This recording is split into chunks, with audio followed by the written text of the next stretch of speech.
तो ये वीडियो जो है क्वेश्चन एंड आंसर की वीडियो है। जितने भी कमेंट्स आए हैं उनके मैं आपको लाइव जो है आंसर दूँगा।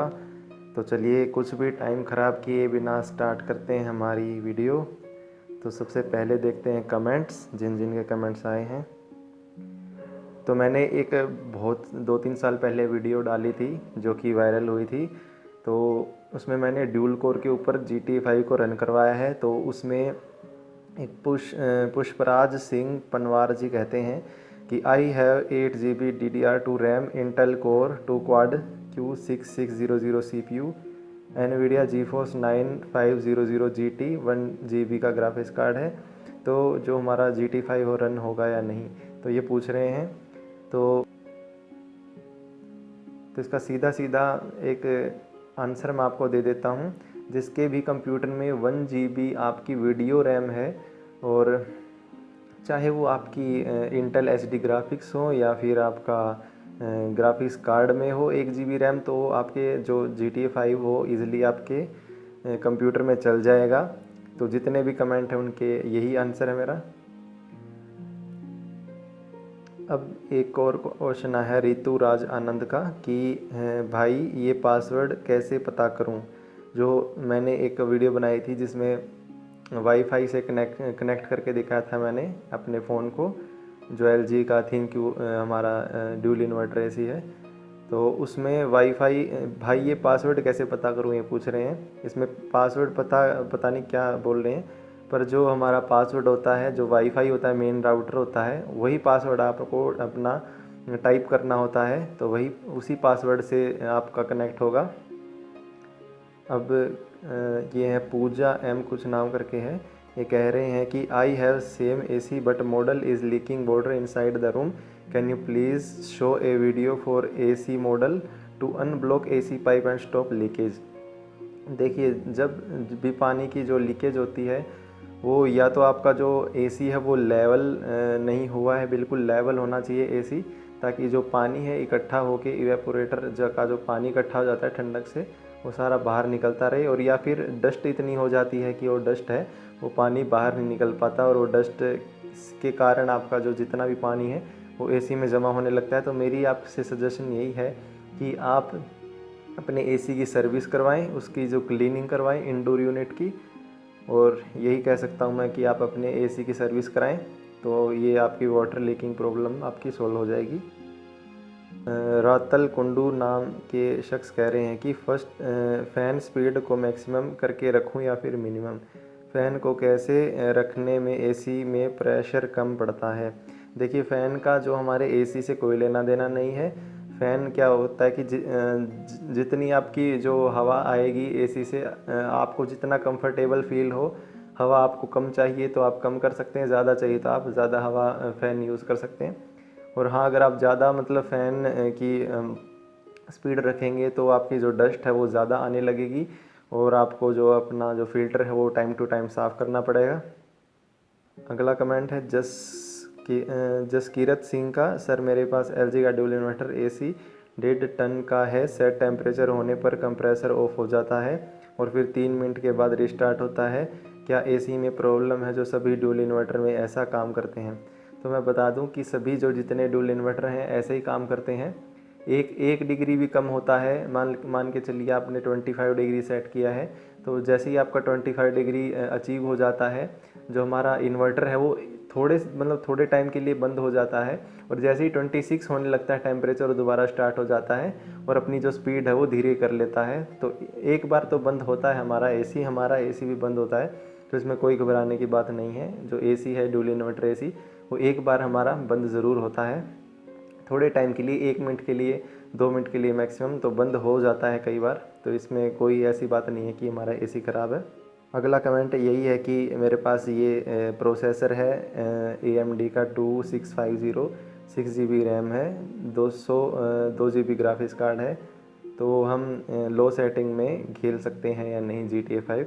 हाँ भाई, आप बिल्कुल खेल सकते हो। और लो सेटिंग में ही नहीं, आप मीडियम सेटिंग में भी आप GTA 5 आसानी से रन कर जाएगा आपके, क्योंकि आपके पास 6 GB रैम है और 2 GB ग्राफिक्स कार्ड है, तो ईज़िली आप मीडियम सेटिंग्स में आप खेल पाएंगे। मेरा एसी 1 टन का है, एलजी ड्यूल इन्वर्टर एसी है, क्या इसमें स्टेबलाइज़र चाहिए?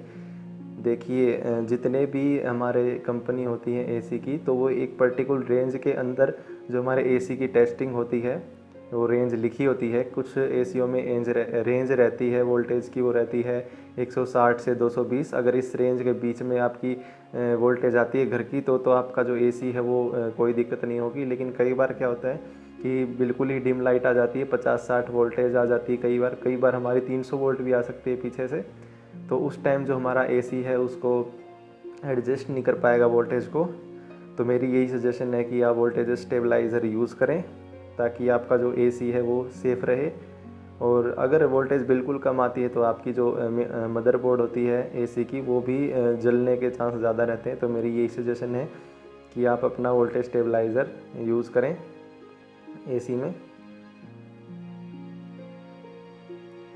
अगला कमेंट है नितिन जैन का, इस मॉडल में सेंसर कहाँ पर लगा है प्लीज़ बताएं। मेरा एसी 30 पर भी ज़्यादा चल रहा है, इसलिए सेंसर चेक करवाना है। जो आपका सेंसर होता है वो हमारा जो एसी के बिल्कुल जो मैजिक डिस्प्ले है उसके पास लगा होता है, और एक सेंसर हमारा जो रिमोट में भी होता है। तो दोनों सेंसर को सिंक्रोनाइज होकर काम करते हैं। तो अगर आपकी सेंसर की प्रॉब्लम आ रही है तो आप ज़रूर चेक करवाएं, क्योंकि सेंसर ही आपकी जो स्पीड है, जो आउटडोर यूनिट की स्पीड है जो कम होती है, वो सेंसर को देख के ही कम होती है। तो आप ज़रूर चेक करवाएं एक बार, आपके सेंसर में कोई दिक्कत नहीं है तो। अगला कमेंट है दिव्या मैत्री का, एक मैंने टीवी है सैमसंग का RU7470, उसके ऊपर वीडियो बनाई थी। वे कहते हैं कि how to find demo 4K video in this TV.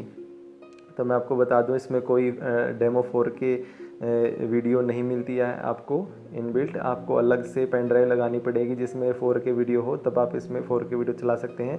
Inbuilt इसमें कोई ऐसी 4K वीडियो नहीं दी गई है। तो अगला कमेंट है साहिल दहिया का, भाई रोज़ 40% एनर्जी पे चलाएंगे तो लॉन्ग रन में ख़राब तो नहीं होगा? नहीं भाई, ऐसा कोई ख़राब होने की बात नहीं है। 40% का मतलब ये कि आपका जो इनपुट है वो आपकी 60% ले रहा है, और 40% आपकी इनपुट जो है वो आपकी 40% ले रहा है, 60% आपकी सेव हो रही है। तो ऐसा कोई दिक्कत की बात नहीं है। तो कूलिंग थोड़ी कम करेगा आपकी, पर आप इसको 40% में लॉन्ग रन तक आप चला सकते हैं। तो कूलिंग धीरे धीरे होएगी आपकी। या फिर आप हिमालय फंक्शन यूज़ करें स्टार्टिंग में, और जैसे ही आपका टेम्परेचर अचीव हो जाए आप 40% पे आप इसकी एनर्जी कंट्रोल फंक्शन सेट कर सकते हैं। अगला कमेंट है स्टेबलाइज़र इनबिल्ट होता है, आपने फिर क्यों लगवाया? भाई एक बात मैं बता दूं, जो इसमें एसीओ में स्टेबलाइज़र कुछ होता नहीं है, ये बस ऑपरेट हो सकते हैं एक मैंने बताया वोल्टेज के बीच में। तो आपको अलग से इसमें स्टेबलाइज़र की ज़रूरत पड़ती है। अगर आपके एरिया में बिल्कुल ही लो वोल्टेज आती है तो आपको स्टेबलाइज़र की ज़रूरत पड़ेगी, और आपका जो एसी है वो सेफ़ रहेगा। अब इतने सारे पैसे खर्च करके आप एसी ले रहे हैं, तो थोड़े से 2-3 या 4 हज़ार पैसे खर्च करके हाँ स्टेबलाइज़र भी ज़रूर खरीदें, ताकि आपको फ्यूचर में कोई प्रॉब्लम ना आ पाए। अगला कमेंट है भाई NU6100 versus NU7090 which is better picture quality. तो मैं बता दूं कि NU7090 की जितने भी मॉडल होते हैं, और हमेशा मॉडल जैसे इंक्रीजिंग ऑर्डर में होते हैं, तो हमेशा इंक्रीजिंग ऑर्डर वाला मॉडल ही आप चूज़ करें, क्योंकि उसकी N7090 की पिक्चर क्वालिटी 6100 की पिक्चर क्वालिटी से बढ़िया है। इसका यही आंसर है। सर अगला है हैप्पी सिंह का कमेंट, सर आपने छोटा फ़िल्टर कितने का और कहाँ से परचेज़ किया प्लीज़ रिप्लाई। तो इनको मैं बता देता हूँ कि जो छोटा फ़िल्टर होता है वो परचेज़ नहीं होता, वो एसी के साथ ही आता है। मोस्टली जो हमारे एसी लगाने वाले होते हैं वो छोटे वाला फ़िल्टर जो होता है तो ये लगाते ही नहीं है, जिस पे 3M भी लिखा होता है, वो वाला फ़िल्टर वो लगाते ही नहीं है। वो मैंने खुद ही लगाया था। तो ये एसी के साथ ही आता है, आपको अलग से परचेज़ करने की ज़रूरत नहीं होती। अगला कमेंट है sir please suggest best 43 inch LG UM7780 versus Samsung RU7470। तो इसमें आपको बता देता हूँ कि जो LG है वो IPS पैनल यूज़ करता है और जो सैमसंग है वो VA पैनल यूज़ करता है। तो दोनों की कुछ खामियां हैं और कुछ फ़ायदे भी हैं। सैमसंग का जो आपका colour contrast ratio, picture quality और कलर रिप्रोडक्शन आपको बेस्ट देखने को मिलेगी एज़ कम्पेयर टू LG। लेकिन यहाँ पे सैमसंग एक चीज़ में मार खा गया कि वो सिर्फ 20 वॉट का आपको साउंड आउटपुट देगा। अगर आपके घर में होम थिएटर है तो आप सैमसंग RU7470 लीजिए। अगर आपके घर में मतलब होम थिएटर नहीं है तो आप LG UM7780 ले सकते हैं। इसकी भी पिक्चर क्वालिटी काफ़ी अच्छी है, लेकिन सैमसंग की पिक्चर क्वालिटी से थोड़ी सी कम अच्छी है, क्योंकि जो कलर्स हैं IPS पैनल में थोड़े फेड नज़र आते हैं। तो इसलिए मेरी जो सजेशन है कि आप वो सैमसंग RU7470 लीजिए, क्योंकि साउंड का अच्छा है, इतना भी ख़राब नहीं है, आपको अच्छी साउंड आएगी। तो मेरी सजेशन ये है कि आप RU7470 ही खरीदिए।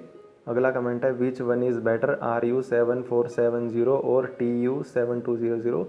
देखिए RU7470 पिछले साल लॉन्च हुआ था 2019 में, जबकि TU7200 अभी लॉन्च हुआ है 2020 में। लेकिन जो हमारी टेक्नोलॉजी है पिक्चर की, वो यहाँ पे पुर कलर टेक्नोलॉजी यूज़ की गई है। दोनों ही VA पैनल है वैसे तो, लेकिन हमारी डायनामिक क्रिस्टल कलर टेक्नोलॉजी ज़्यादा अच्छी है। आप बिल्कुल भी TU7200 मत लें, अब आप RU7470 ही लें, या फिर एक और मॉडल आया है TU8570, आप वो भी ले सकते हैं। उसमें भी डायनामिक क्रिस्टल कलर टेक्नोलॉजी देखने को मिल जाती है। अगला कमेंट है असीब हफीब भाई का। तो ये कहते हैं कि फ़ैन की स्पीड कम करने से यूनिट बिल में फ़र्क आता है कि नहीं। मैं आपको बता दूं, फ़ैन की स्पीड ज़्यादा कम करने से इतना फ़र्क पड़ेगा नहीं आपके बिल पे, क्योंकि जो मोटर होती है फ़ैन की वो बिल्कुल ही मतलब छोटी होती है, इतनी पावर कंज्यूम नहीं करती है वो।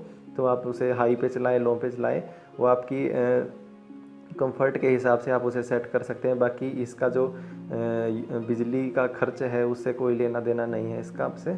हलवी सलवी नाम के शख्स कह रहे हैं कि मेरा वाईफाई कनेक्ट नहीं हो पा रहा है, पासवर्ड डालने को बोल रहा है और मेरे पास पासवर्ड नहीं है। तो मैं आपको बता दूं, जिस राउटर से आपने कनेक्ट किया है अपने फ़ोन को, तो वही जो आपका राउटर है या फ़ोन को आप एज ए राउटर यूज़ कर रहे हैं, तो उसी फ़ोन का जो पासवर्ड है वो आपको पासवर्ड की तरह यहाँ पे यूज़ करना होगा। तो उसी फ़ोन का पासवर्ड आपको इसमें डालना होगा। LG का कोई पासवर्ड नहीं होता है। आपको जो 2 बटन होते हैं LG में वो प्रेस करने होते हैं, तो आपका वाईफाई ऑन हो जाता है और उसकी जो सिक्योरिटी है वो ओपन रहती है हमारे वाईफाई की, आप कनेक्ट कर सकते हैं इजीली। उसका कोई पासवर्ड नहीं होता है। पासवर्ड होता है आपका राउटर का, या फिर आप अपने फ़ोन को एज ए राउटर यूज़ कर रहे हैं उसका। शिवम जी कहते हैं कि मैं अपना AC 25 डिग्री पे सेट करता हूँ, लेकिन वो ठंडा करते करते 20-21 डिग्री तक चला जाता है, ऐसा क्यों? तो मैं आपको बता दूं, ऐसा इसलिए होता है क्योंकि आप अगर अपने रिमोट को लंबे टाइम तक ऐसी जगह रखते हैं जहां आपकी AC की हवा बिल्कुल डायरेक्ट उस रिमोट पे गिरती हो, तो ये तभी पॉसिबल है कि आपका जो टेम्परेचर है वो बिल्कुल कम हो जाता है सेट टेम्परेचर से। तो आप अपना जो रिमोट है वो थोड़ा ऐसी जगह रखें जहाँ पे आपकी जो हवा है AC की वो कम आए। अगर फिर भी आपका ऐसे कम होता है तो आप अपना जो सेंसर है वो चेक करवा सकते हैं, अपने रिमोट का सेंसर चेक करवा सकते हैं, उसमें गड़बड़ हो सकती है। अगला प्रॉब्लम है, मैंने एक वीडियो डाली थी कि ग्राफिक्स कार्ड कंपैटिबल होगा या नहीं आपकी मदरबोर्ड के साथ। तो उसमें कह रखा है कि बायोस की प्रॉब्लम, मैं अपने कंप्यूटर में कि डाल रहा हूँ ये ग्राफिक्स कार्ड, तो बायोस तो कोई प्रॉब्लम नहीं देगा। तो सबसे पहले मैं आपको बता देता हूँ बायोस क्या होती है। बायोस आपका एक प्रोग्राम होता है जो आपके कंप्यूटर में फीड होता है, जो आपकी मदरबोर्ड होती है। सबसे पहले मैं आपको बताता हूँ कि आपका जो भी कोई प्रोग्राम है हार्ड डिस्क में पड़ा है, तो उसको पहले रैम में लेके आते हैं। तो रैम से फिर हमारा चलता है, CPU से रन करवाता है। तो जो हमारी रैम होती है वो वोलेटाइल होती है। जैसे ही हम स्विच ऑफ करते हैं तो रैम में से जितने भी डाटा हमारा गायब हो जाता है, ऑपरेटिंग सिस्टम की फाइल्स गायब हो जाती है। तो जैसे ही हम ऑन करते हैं, हमारा जो सिस्टम को ऑन करते हैं, तो वो जो रैम में कैसे इनिशियलाइज होती है हमारी फाइल्स, क्योंकि रैम में तो कुछ है नहीं, तो रैम में डालने के लिए एक प्रोग्राम होता है छोटा सा, रीड ओनली रोम में पड़ा होता है एक प्रोग्राम जिसे बायोस कहते हैं, बेसिक इनपुट आउटपुट सिस्टम। तो वो क्या करता है कि जो आपकी ऑपरेटिंग सिस्टम की फ़ाइल है, जो पहली फ़ाइल होती है, मैं डिटेल में नहीं जाऊंगा, चलो मैं बता देता हूँ कि जो हमारा जो हार्ड डिस्क होती है उसका जो पहला सेक्टर होता है उसमें हमारा MBR होता है और उस MBR को इनिशलाइज करता है, और उस MBR में होता है हमारे जितने भी हार्ड डिस्क है उनका एड्रेस होता है MBR में। और फिर जो MBR के जो एड्रेस है वहाँ पे ऑपरेटिंग सिस्टम की फ़ाइल को वो स्कैन करता है और ऑपरेटिंग सिस्टम की फ़ाइल को वो आपके इसमें लेके आता है रैम में, ठीक है। तो बायोस का इससे कोई लेना देना नहीं है। बायोस सभी ये भी चेक करता है कि आपके जो कंपोनेंट हैं जितने भी जुड़े हुए हैं आपके कंप्यूटर के साथ वो ढंग से काम कर रहे हैं या नहीं। तो यही काम होता है बायोस का। तो इसका आंसर यही है कि कोई प्रॉब्लम नहीं होगी बायोस की इसमें आपकी। तो आप इजीली कोई भी ग्राफिक्स कार्ड इसमें डाल सकते हैं, और जितने भी ग्राफिक्स कार्ड होते हैं सारे बैकवर्ड कंपैटिबल होते हैं। तो मान के चलिए अगर आपका PCIe वर्ज़न जो मान के चलिए 1.1 है तो आप उसमें 3.0 ग्राफिक्स कार्ड भी आप इजीली इंस्टॉल कर सकते हैं। एक स्पेशल वीडियो बनाई मैंने इस पर। तो यही था हमारा आज का लास्ट कमेंट, थोड़ा बड़ा कमेंट हो गया। तो आज की वीडियो स्टॉप करते हैं यहीं पे। उम्मीद है आपके जो अगर आपके भी यही क्वेश्चन होंगे तो उम्मीद है आपको भी अपना आंसर मिल गया होगा। तो चलिए मिलते हैं अगली वीडियो में।